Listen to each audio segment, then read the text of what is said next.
Selamat malam Aumania. Selamat datang lagi di Midnight Live. Apa kabar penonton? Weekend kemana?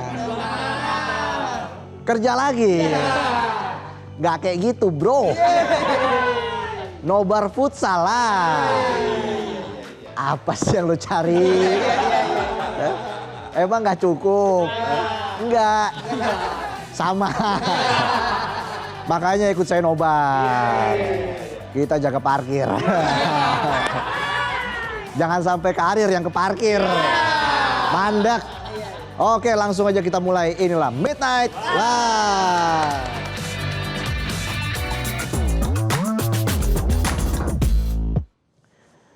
Berita malam ini kita bahas kabar baik dari olahraga nasional. Soalnya jarang banget dengar kabar baik. Yang sering muncul kalau nggak soal konflik ya soal drama. Kalau nggak drama ya soal target prestasi yang cuma jadi wacana.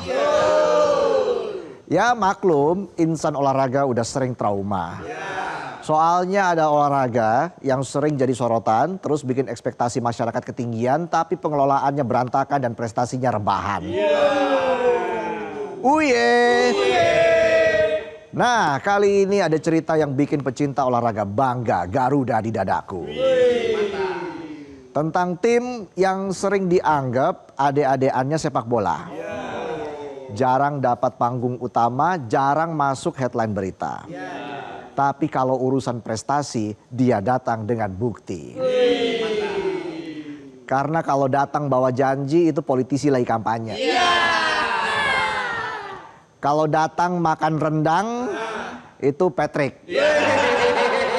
Lagi diajak jalan sama SpongeBob. Timnas Futsal Indonesia lagi-lagi kasih alasan ke masyarakat buat bangga, sekaligus kasih alasan buat sepak bola nasional untuk ngaca. Jadi begini ceritanya begini. Timnas Futsal Indonesia lagi-lagi mencetak sejarah baru setelah lolos ke final AFC Futsal 2026. Kepastian ini diperoleh usai Timnas Futsal Indonesia merebut kemenangan epik lawan Jepang 5-3 pada babak semifinal di Indonesia Arena Jakarta Kamis 5 Februari kemarin. Ini pertama kalinya Indonesia menapak partai puncak sepanjang keikutsertaannya di Piala Asia Futsal. Sebelumnya saat melaju ke semifinal, sebenarnya tim Merah Putih juga sudah mencetak sejarah. Di partai final Indonesia akan menantang Iran yang dijuluki Raja Futsal Asia. Karena Iran meraih gelar juara 13 kali dari 17 edisi AFC Futsal. Jadwal Indonesia versus Iran berlangsung Sabtu besok jam 19 waktu Indonesia Barat. Sebelum bicara soal babak final besok, kita bahas dulu pertandingan Indonesia versus Jepang kemarin.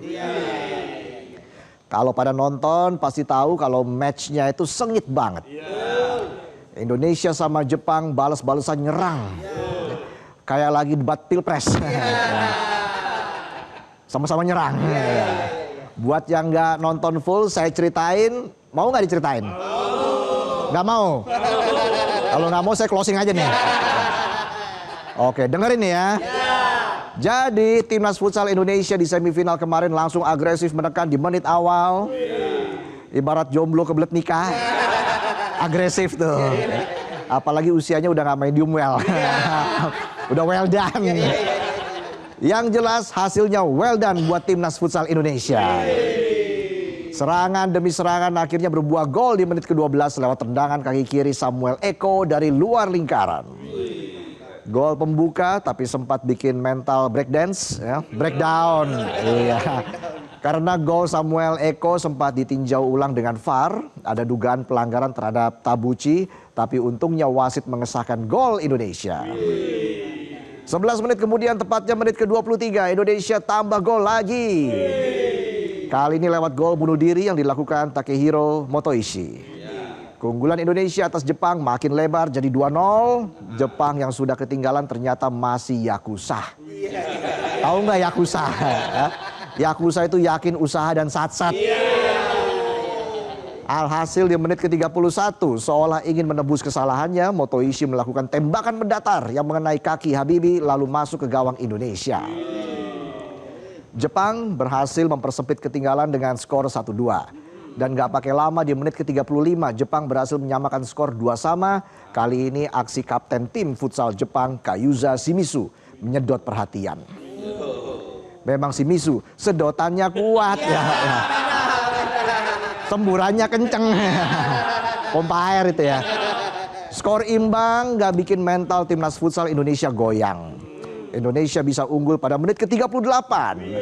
Umpan akurat Samuel Eko nggak disia-siakan Firman Adriansyah yang melepaskan tembakan keras sekaligus mengubah skor menjadi 3-2. Ketinggalan 2-3, Jepang langsung ubah gaya main dengan strategi power play dan berbuah penalti. Power play berbuah penalti. Nah, kalau PowerPoint belum tentu berbuah promosi. Kan yang promosi bukan yang pinter presentasi, tapi yang jago tackling teman sendiri. Balik lagi, eksekusi penalti dituntaskan dengan baik oleh Shimizu, membuat skor jadi imbang 3-3 pada menit ke-39. Demi mengamankan tiket ke final, pertandingan di babak kedua nggak kalah sengit. Bahkan pemain timnas Rio Pangestu yang sedang berusaha melindungi bola sempat kena sikut Shimizu sampai Rio tersungkur. Saat tangannya diangkat, darah langsung ngucur dari mulutnya. Ini nih, real kerja keras berdarah-darah untuk menang. Ini baru saya siap peras darah saya. Gak cuma ngomong doang. Skor 3-3 bertahan hingga babak kedua selesai. Akhirnya pertandingan lanjut ke babak tambahan. Long story short, ya, singkat kata. Speaking English, little I can. Singkat kata, Indonesia berhasil menang 5-3 lewat gol di menit ke-44 dan menit ke-47. Meski sempat deg-deg ser di menit ke-49 karena Jepang lagi-lagi dapat penalti, tapi keberuntungan Shimizu kayaknya udah kepake semua. Kayak penonton hoki sampai pensiun udah kepake semua. Makanya jabatannya stuck. Hahaha. Mau jilat atasan, jilatannya melambung di atas mistar gawang. Kayak eksekusi penaltinya Shimizu yang gagal. Kemenangan ini disambut sukacita oleh pemain, pelatih Hector Suto dan staf timnas futsal Indonesia. Sebaliknya, para pemain Jepang tertunduk lesu usai pertandingan. Bahkan sejumlah pemain Jepang terlihat gak sanggup menahan kesedihan. Mereka menangis saat jalan dan salam-salaman ke pemain timnas futsal Indonesia usai laga. Udah kayak penonton habis diputusin pacar. Padahal belum pernah jadian. Gimana tuh? Kemenangan Indonesia atas Jepang memang capaian yang patut diapresiasi. Tapi laga final hari Sabtu jadi ujian yang jelas-jelas bikin ngeri. Indonesia bakal melawan tim dengan reputasi paling dominan dalam sejarah futsal Asia, Iran. Iran itu adalah standar emas futsal Asia.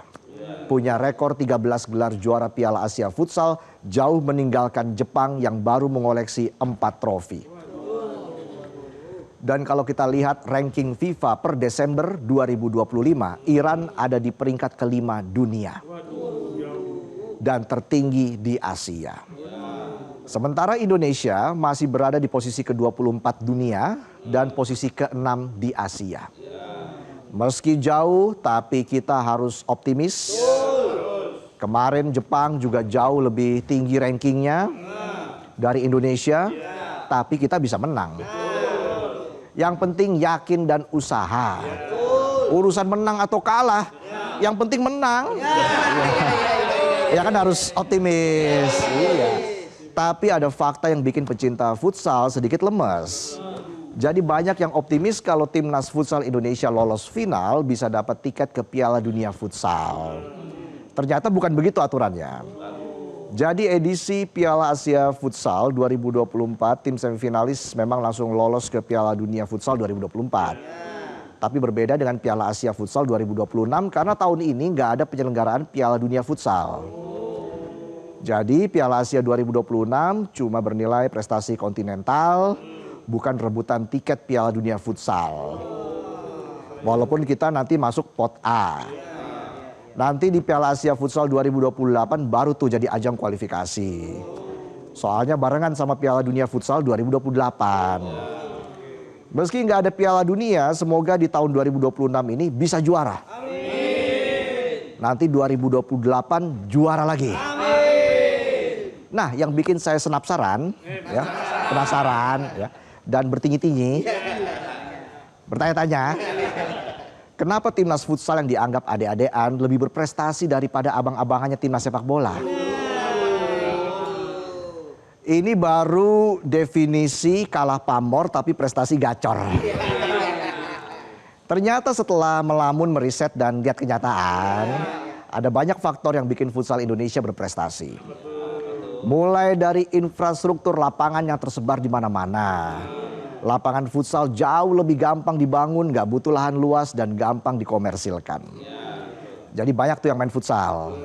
Mulai dari bocah SD sampai bawa bapak.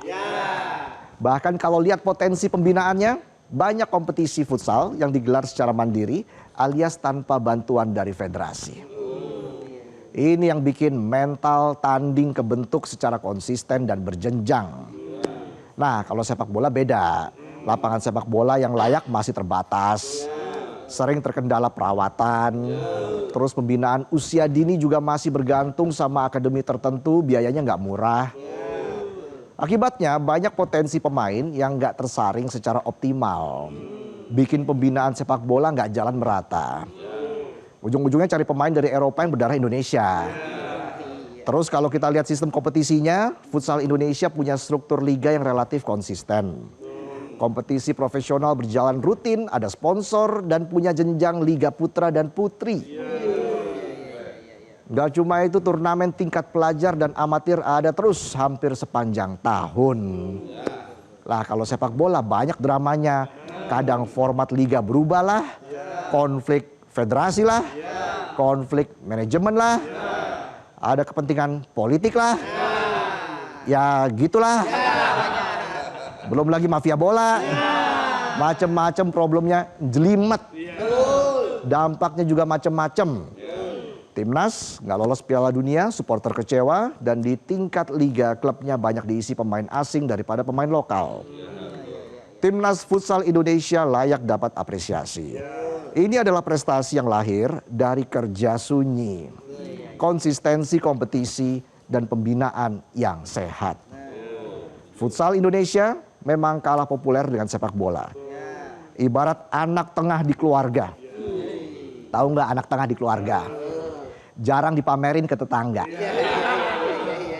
Tapi diam-diam, wah diangkat ASN. Bangga nggak tuh? Tapi di sisi lain futsal Indonesia jangan berhenti introspeksi. Berkaca. Jangan sampai futsal masuk ke lingkaran setan yang sama. Federasinya ribut, format liganya goncang, politik masuk ruang ganti dan prestasi jadi korban. Ibarat imun tubuh, tim futsal Indonesia sekarang dalam kondisi prima. Jangan sampai lengah, harus jaga pola makan, jaga asupan. Kalau terlena bisa kemasukan virus, ketularan penyakit kronis sepak bola. Jika futsal terjerat drama dan kekacauan yang sama, maka Indonesia tidak cuma menelan kekalahan, tapi kehilangan harapan. Itulah tadi sajian pembuka kami di Midnight Live. Kami akan kembali dengan sejumlah informasi lain. Dan kita akan hadirkan mantan bintang timnas futsal Indonesia. Randi Satria akan hadir di Midnight Live. Yeay. Jadi tetaplah di Midnight Live. Jelajahi cara baru mendapatkan informasi. Download Metro TV Extend sekarang.